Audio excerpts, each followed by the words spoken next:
इस पृथ्वी पर न जाने कितनी कहानियां और पहेलियां दफन हो चुकी है। दोस्तों, मैं बात कर रहा हूं पृथ्वी पर मानव की उत्पत्ति व विकास पर।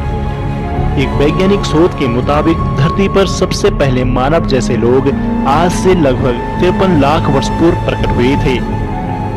धीरे धीरे कई प्रकार के मानव प्रजातियां इस धरती पर अस्तित्व में आई थी, लेकिन कुछ समय पश्चात वह विलुप्त भी हो गए थे।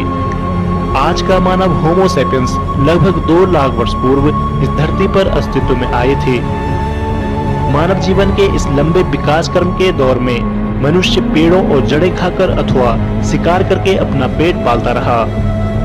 दोस्तों, इस अनसुलझी कहानी को समझने के लिए हमें चार्ल्स डार्विन की थ्योरी तथा लाखों वर्ष पूर्व तक का सफर तय करना पड़ेगा।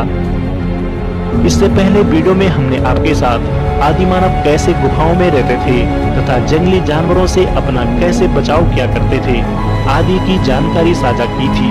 तो चलिए आज मैं आपको क्या कहती है चार्ल्स डार्विन की ह्यूमन एवोल्यूशन की थ्योरी का सफर तय कराने की कोशिश करता हूँ।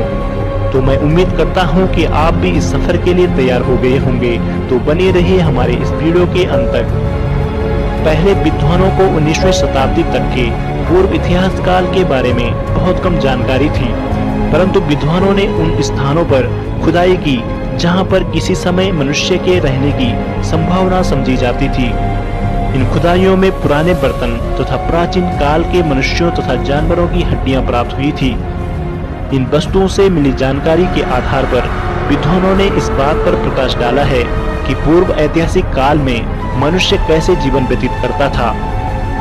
विद्वानों का विचार है कि मानव जाति का इतिहास लगभग 40 लाख वर्ष पुराना है। मानव की उत्पत्ति का संबंध जीव विज्ञान से है।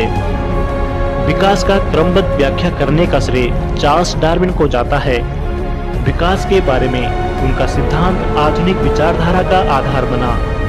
उनकी पुस्तक on the origin of species ने धार्मिक संस्थाओं अथवा न्यूटन द्वारा दिए गए ब्रह्मांड की उत्पत्ति के बारे में दार्शनिक विचारों पर संदेह व्यक्त किया था।